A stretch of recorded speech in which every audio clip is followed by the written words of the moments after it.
harus dicabut. Iya. Abis dicabut pasang gigi tiruan ya. Itu pertanyaannya sukanya gini dok, loh saya kan masih muda, Oke. kenapa saya harus pakai gigi tiruan? Kehilangan gigi itu biasanya, walaupun satu hanya dua, mempengaruhi deformitas wajah dok. Kita bisa kelihatan kempot.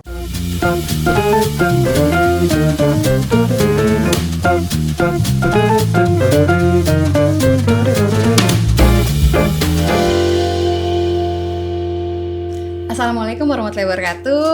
Selamat datang kembali di Wisdom Talk. Kali ini bersama saya Dr. Gigi Maimunah Ali sebagai host yang akan mendampingi kita ngobrol-ngobrol selama kurang lebih 30 menit ke depan. Kira-kira hari ini siapa yang saya akan ajak ngobrol? Nah, clue-nya adalah beliau seorang dokter gigi spesialis prostodonti. Kita akan tanya apa sih prostodonti itu sebenarnya. Beliau partner saya, sama-sama praktek di Medikes Green Teras. Jadi saya kalau sama dokter ini kolaborasinya banyak banget. Karena biasanya kalau abis ke saya, mesti nih lanjutannya ke dokter ini. Siapa sih kira-kira? Boleh kita ketemu nih, Dokter Andi Bayu, spesialis prostodonti atau yang biasa dipanggil Dokter Bayu. Gimana Dokter Bayu kabarnya? Alhamdulillah sehat. Assalamualaikum warahmatullahi wabarakatuh. Dokter apa kabar? Baik. Sering sih benar kita Sering ketemu ya ketemu, baik. Dok. Alhamdulillah, Tapi baru dokter. kali ini nih kita ketemu di luar kayaknya. Betul dokter. Oke, Bayu kesibukannya apa? Aku dengar suka main drum loh ternyata. Luar biasa dok, saya sangat Masya hobi main drum. Masya Allah, saya memang dari kecil dok suka main drum, suka Oke. festival drum, suka main band kemana-mana lah dok. Oh, Dan melepaskan stres lewat drum. oh gitu. Jadi kalau abis susah kerja pasien tuh pulang langsung main drum. Pasti dok. Baru tahu loh. Benar Dokter Bayu itu terkenal lembut gitu. Makanya pasiennya tuh, aduh, kalau aku tuh ngeliat pasiennya pada bilang, oh dokternya sabar banget gitu. Emang kalau prostodonti tuh mesti sabar sih aku lihat ya dok. Karena bolak-balik gitu ya, biar beres sampai enak gitu. Betul dokter, jadi kuncinya menurut saya kalau mengerjakan protesa gigi tiruan dok, itu wajib sabar supaya hasil akhirnya baik dan pasien puas. Masya Allah. Nah, kalau dari tadi saya ngomong prostodonti gitu. Sebenarnya apa sih dok prostodonti itu? Baik, akan saya jelaskan sedikit dokter mengenai prostodonti. Jadi spesialis prostodonsia itu adalah salah satu bidang di kedokteran gigi dokter yang berfokus pada mengembalikan rehabilitasi gigi untuk mengembalikan gigi yang hilang, baik simpel maupun kompleks, lalu juga merawat sendi rahang dan juga merawat protesa maksilofasia. Oke, jadi bahasa awamnya tuh bikin gigi palsu gitu dok? Betul dokter, simpelnya bikin gigi palsu. Oke, nah sekarang banyak nih dok yang nanya bikin gigi palsu. Ada tuh yang pernah pasien saya nanya, kok bikin gigi palsu harus ke dokter spesialis prostodonti? Saya pikir bikinnya di tukang gigi, jadi dipikir kita dokter gigi kirim ke tukang gigi yang bikinin. Nah itu gimana tuh tanggapan dokter Bayu tuh? Baik dokter, jadi menurut saya banyak orang awam dok bilang, oh bikin gigi palsu bisa kok ke tukang gigi, nggak perlu ke dokter gigi katanya mahal dok. Oke. Gitu. Pasti. Cuman akan saya jelaskan di sini sedikit dan mengedukasi kepada para penonton podcast di sini. Menurut saya yang membedakan antara dokter gigi dan tukang gigi adalah kalau dokter gigi kita mengetahui dok, jadi dasar-dasar medisnya seperti apa, lalu desainnya seperti apa dan juga resiko setelahnya. Lalu kalau tukang gigi saya rasa mereka ini memang hanya berfokus dengan skill yang dipunya dok, hanya saja mereka tidak mengerti dasar medis seperti apa dan resiko setelahnya. Jadi khawatir menjadi bom waktu. Oke, jadi sebenarnya kalau dokter Bayu bikin gigi itu pun bukan ke tukang gigi ya dok ya? Berbeda dokter. Oke, jadi even dokter gigi walaupun tidak membuat giginya, kita punya laboratoriumnya kah? Betul Apa, dokter.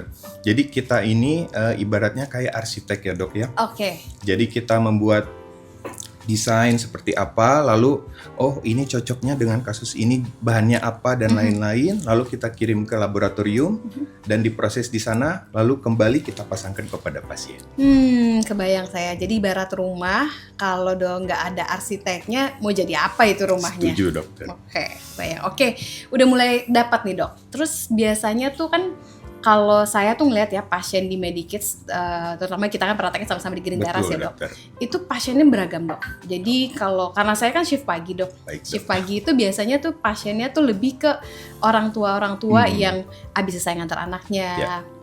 Ataupun yang work from home, ataupun kakek neneknya nih gitu. Jadi pasiennya tuh bercampur. Dan biasanya kalau ketemu saya, tujuannya kayak balik lagi tadi saya sampaikan sebelumnya, mau mempertahankan gigi. Nah ketika saya bilang, oh ini nggak bisa dipertahankan, harus dicabut. Oke. Terus saya bilang, abis dicabut pasang gigi tiruan ya. Itu pertanyaannya sukanya gini dok, loh saya kan masih muda, kenapa saya harus pakai gigi tiruan? Kayaknya mindsetnya tuh masih kayak kalau yang namanya pasang gigi tiruan tuh dok, atau gigi palsu, tuh kalau udah tua. Kalau masih muda nggak perlu. Gimana sih dok? Saya akan share lagi deh sedikit dokter di sini. Jadi menurut saya banyak sekali orang awam mengetahui bahwa kalau pakai gigi palsu itu orang tua atau orang lanjut usia. Tapi pada kenyataannya dok, yang kita temukan di lapangan sehari-hari, pasien muda banyak sekali dokter yang datang dengan kehilangan 1 gigi, 2 gigi bahkan lebih. Penyebabnya banyak dok, bisa jadi mungkin karena kecelakaan atau gigi berlubang yang dibiarkan. Tapi menurut saya untuk apapun, jadi tidak usah, oh berarti ini pasiennya kalau orang tua baru kita pakai gigi palsu. Tidak dok. Jadi menurut saya pasien muda pun jika kehilangan gigi, segeralah datang ke dokter gigi untuk digantikan dengan gigi tiruan. Kenapa tuh dok? Kenapa kita ketika kehilangan gigi harus segera diganti? Baik. Kenapa nggak entar aja lah dok kalau udah ada uangnya, atau kalau udah agak tua dikit gitu balik lagi? Itu kenapa tuh dok? Simpelnya dokter, gigi tiruan ini jika memiliki 3 prinsip besar ya dok ya. Jadi yang pertama fungsinya untuk mengembalikan pengunyahan, lalu mengembalikan fungsi bicara, dan juga mengembalikan estetik. Jadi jika pasien ada yang kehilangan gigi asli dan tidak digantikan gigi tiruan, maka pasien akan mengalami penurunan pada 3 fungsi ini. Baik akan mengalami penurunan fungsi pengunyahan, baik itu mengalami penurunan fungsi bicara maupun fungsi estetiknya. Apalagi pasien muda dokter, pasti percaya dirinya akan turun. Itu penting tuh dok. Kalau buat yang muda-muda tuh baru nyarinya kalau senyumnya jadi nggak bisa selfie. Betul, gitu ya dok ya. Betul, setuju. Saya juga pernah ketemu dok pasien-pasien. Jadi kalau tadi dokter Bayu bilang fungsi pengunyahan ya dok ya. Ada pasien yang tiba-tiba berat badannya tuh turun lumayan dok. Saya tanya kan, ibu kok kenapa? Kok sekarang jadi ada sakit? Kan kita pasti mikirnya kalau usia sudah nggak terlalu lanjut sih dok. Mungkin pasien umur 40-50 tahun kok bisa jadi ada penurunan berat badan cukup signifikan. Ternyata pas kita lihat lebih lanjut, pengunyahannya nggak maksimal, giginya banyak yang hilang, otomatis mungkin appetite-nya jadi turun kali ya. Dokter. Itu gimana sih dok? Apakah nanti ada hubungannya juga ke sistemiknya pasien tersebut atau gimana tuh dok? Dokter, jadi menurut kami di bidang prostodontia, pasien yang kehilangan gigi itu akan memiliki 2 dampak biasanya. Yang pertama dampak sistemik, yang kedua dampak sosial atau quality life ya dok ya biasanya ya. Untuk dampak sistemik biasanya pasien karena giginya tidak ada sehingga pengunyahan tidak maksimal. Sehingga makan apa aja langsung ditelan dok, salah satunya. Dan cenderung menggunakan makanan yang lembut ya dok ya, karena gampang. Dan itu menurut kami kurang baik untuk pencernaan dok. Bisa mungkin gangguan pencernaan, begah dan lain-lain. Itu yang pertama. Yang kedua juga ada dampak dari sendi rahangnya dok. Jadi ketika kehilangan beberapa gigi, otomatis tekanan beban kunyah itu akan berat sebelah biasanya dok. Dan itu akan menyebabkan gangguan sendi rahangnya, bisa clicking, popping atau nyeri dan berkepanjangan.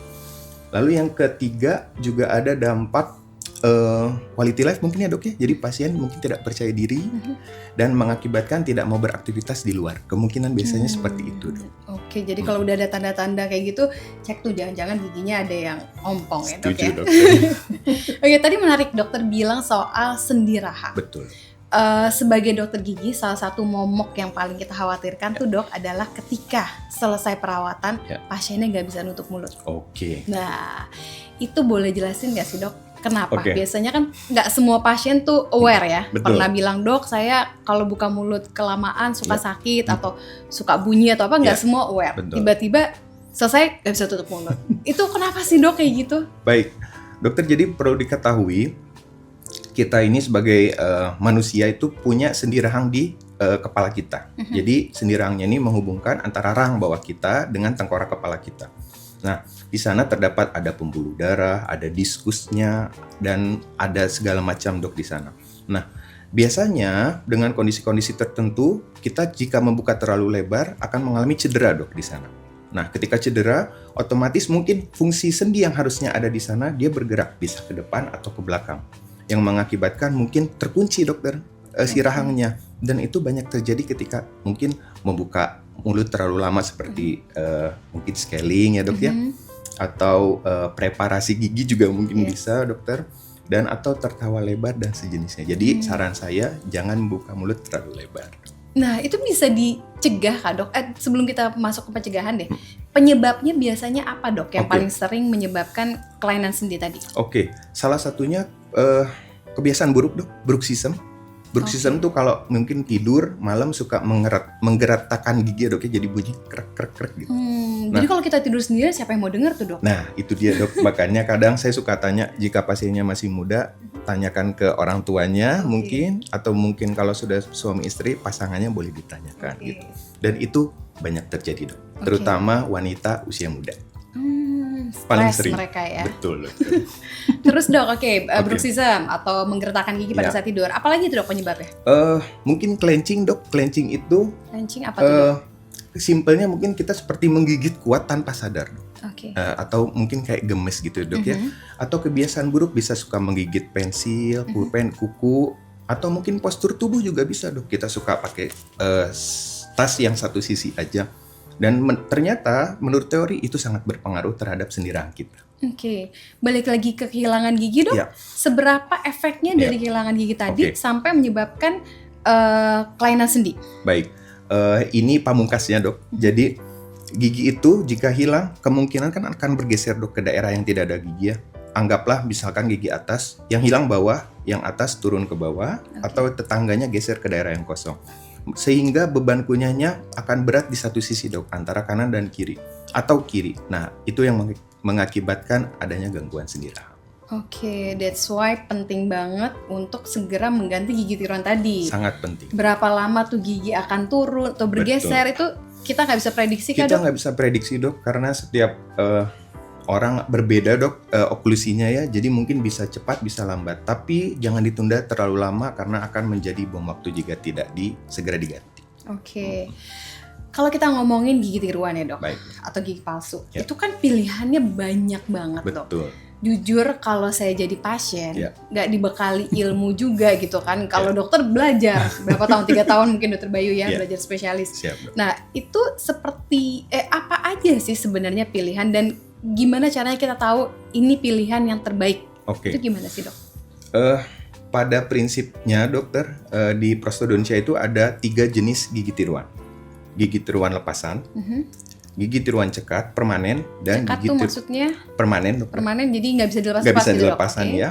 Lalu yang ketiga hibrid dok. Jadi kombinasi antara gigi lepasan dengan gigi tiruan permanen.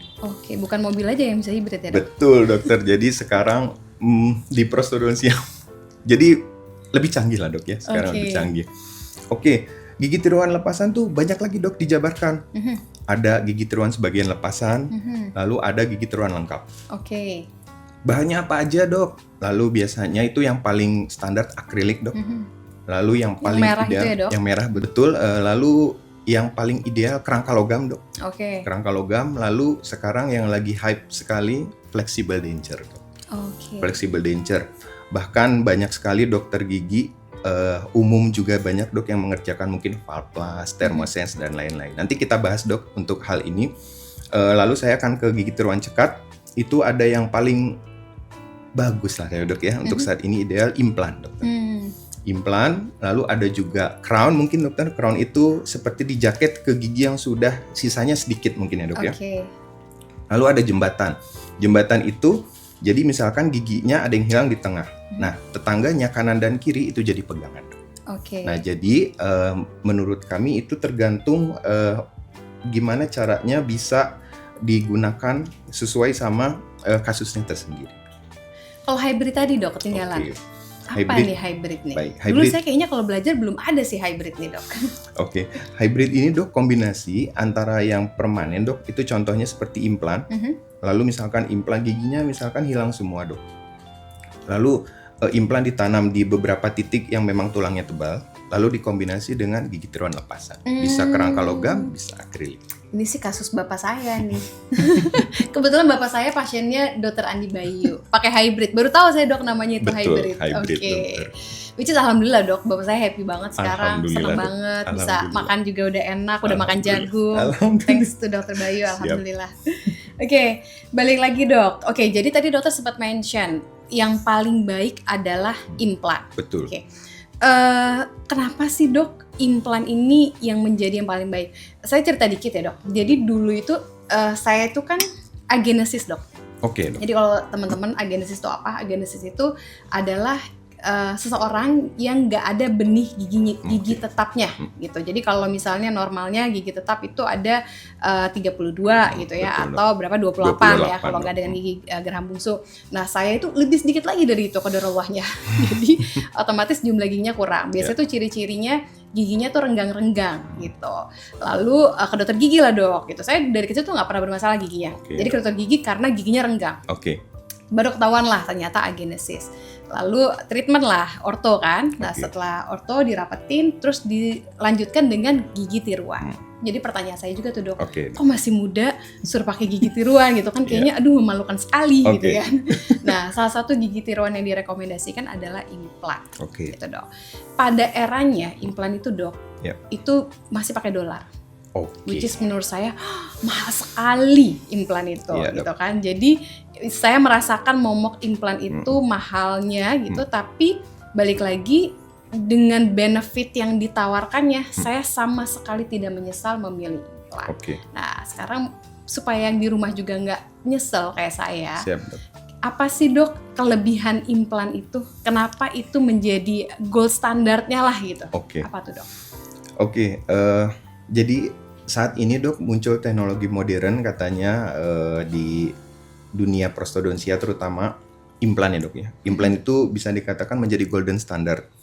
Kenapa? Karena dikatakan sangat menyerupai gigi asli. Oke. Kenapa menyerupai gigi asli? Karena strukturnya dokter. Implan itu berupa titanium, dia ditanam di dalam tulang. Menyerupai kayak akar gigi ya dok ya. Lalu di atasnya kita bisa pakai mahkota jaket. Mahkota jaket itu nanti dipasang setelah 3 bulan dok. Jadi nanti implan ini ditanam di dalam tulang, menunggu menyatu dengan tulang kurang lebih 3-6 bulan, lalu kita cetak baru dibuat crown-nya. Nah, jadi seolah-olah implan ini berdiri seperti gigi asli dok. Kenapa itu bisa dikatakan nyaman dan estetik yang bagus? Oke, karena dia nggak mengganggu gigi lain, nggak ada Betul. cerita goyang, Betul dok. senyum juga tetap oke gitu ya Betul. dok ya. Tapi dok, tadi kan dokter bilang dibedah. Betul. Balik lagi. Orang kalau dengar dibedah tuh sensitif dok. Ya. Nah, sakit nggak sih dok prosesnya pada saat pemasangan implannya tadi? Oke, saya tidak mungkin menutup-nutupi dok. Jadi implan ini adalah tindakan invasif ya dok ya. Jadi ada pembedahan dan menurut saya mungkin ada pasti tidak nyamannya setelah pasca pembedahan. Tapi dengan kompetensi dokter yang baik, alat yang berkualitas, klinik yang baik, lalu bahan implan yang luar biasa, itu kita bisa kontrol semuanya dok. Jadi nyerinya bisa dikontrol dengan obat mungkin. Dan menurut saya sampai saat ini testimoni pasien yang pasang implan di klinik MADC semuanya tidak merasa sakit itu dok, dan keberhasilannya tinggi sekali. Jadi menurut kami itu implan adalah gigi tiruan yang bagus lah. Oke, jadi penting banget pilih dokternya. Betul. Terus tadi kliniknya atau tempat memasangnya Betul. ya, sama kualitas implan itu sendiri. Betul. Karena kan kita lihat kan sekarang banyak banget ya Betul. implannya. Jadi memang penting untuk menjaga 3 poin tadi ya dok Betul ya. dokter. Oke, sekarang dok, pasien-pasien biasanya kalau kita bilang oke pasang implan, Ya. udah ada nih faktor biaya sudah Oke. bisa. Faktor waktu ada. Apalagi sih dok yang perlu dipersiapkan nih Oke. untuk pasien yang berencana untuk pasang implan? Oke. Jadi pertama kali dok, apakah semua pasien itu bisa dipasang implan? Menurut saya belum tentu dok. Yang pertama, kita harus konsultasi dulu dengan pasien. Pasien punya riwayat penyakitkah sistemik? Misalkan kalau misalkan ada yang tidak boleh dipasang implan, biasanya penyakit diabetes yang tidak terkontrol dok. Oke. Itu yang pertama. Selama terkontrol itu boleh dok? Boleh dokter. Oke. Tapi itu masuk juga kontraindikasi relatif dok. Mhm. Oke. Kalau yang absolut Apa yang tuh tidak dok kalau terkontrol. relatif itu maksudnya? Relatif. Jadi kalau memang bisa terkontrol, ya berarti bisa dok dipasang implan dengan Oke. catatan pengawasan ketat dari kita. Oke. Oke. Lalu yang kedua yang absolut itu tidak boleh tidak terkontrol. Lalu pasien dengan riwayat sedang radioterapi dok di kepala leher ya biasanya ya, itu kan membuat peredaran darah tidak bagus sehingga implan itu tidak menyatu dengan tulang. Yang ketiga pasien usia muda dok, biasanya usia di bawah 18 belum boleh pasang implan, nanti setelahnya baru boleh. Oke. Kurang lebih itu dokter. Oke, jadi kalau kita ada pasien di luar sana dok, usia di bawah 18 tahun, tadi dokter bilang kecelakaan, biasa kan anak-anak tuh main bola lah dan lain-lain ya, itu apa tuh dok yang harus dilakukan sebelum dia pasang implan? Oke, yang pertama kali tentunya pasti harus kita lihat secara klinis dok, bagaimana kondisinya, lalu kita juga butuh bantuan foto radiografi ya dok ya, foto panoramik ataupun CBCT.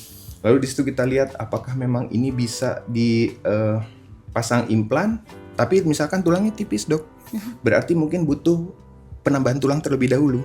Penambahan tulang, jadi biasanya kita tambah istilahnya bone graft dok. Bone graft itu menunggu kurang lebih 4-6 bulan dok. Setelah tulangnya tebal, baru bisa dipasang implan dok. Setelah usianya tetap 18 tahun 18 tahun, tapi menunggu itu pakai yang lepas pasang dulu dok. Pakai lepas pasang dulu supaya apa? Supaya mungkin kalau anak muda estetika terjaga ya dok ya, dan gigi lain tidak bergerak. Balik yang dokter bilang tadi ya, kalau giginya jalan-jalan ke sana kemari, otomatis ngaruh ke sendinya tadi. Betul. Oke. Dok, boleh cerita dikit nggak? Dokter pernah ada nggak kasus yang kompleks atau kasus yang menarik nih ketika dokter berpraktek sebagai dokter gigi spesialis prostodonti? Banyak sekali dok. Banyak sekali. Salah satunya mungkin aba ya dok ya. Waduh. Salah satunya aba. Tapi saya senang sekali sama hasil akhirnya. Alhamdulillah dok. Bagus. Ibu saya juga dok. Ibu istri saya itu diabetes tidak terkontrol dok. Walaupun kita sudah jaga terus, cuman tinggi, tulangnya rendah, tidak bisa dipasang implan. Akhirnya kita buatkan gigi tiruan lengkap konvensional lingir datar dok. Alhamdulillah sejauh ini bisa makan lagi, jadi tidak ada malnutrisi dok. Jadi nutrisi terjaga. Lalu yang susah lagi, banyak banget dok. Banyak banget saya. Spesialis kasus susah nih kayaknya dokter Bayu nih. Banyak sekali dok. Salah satunya lagi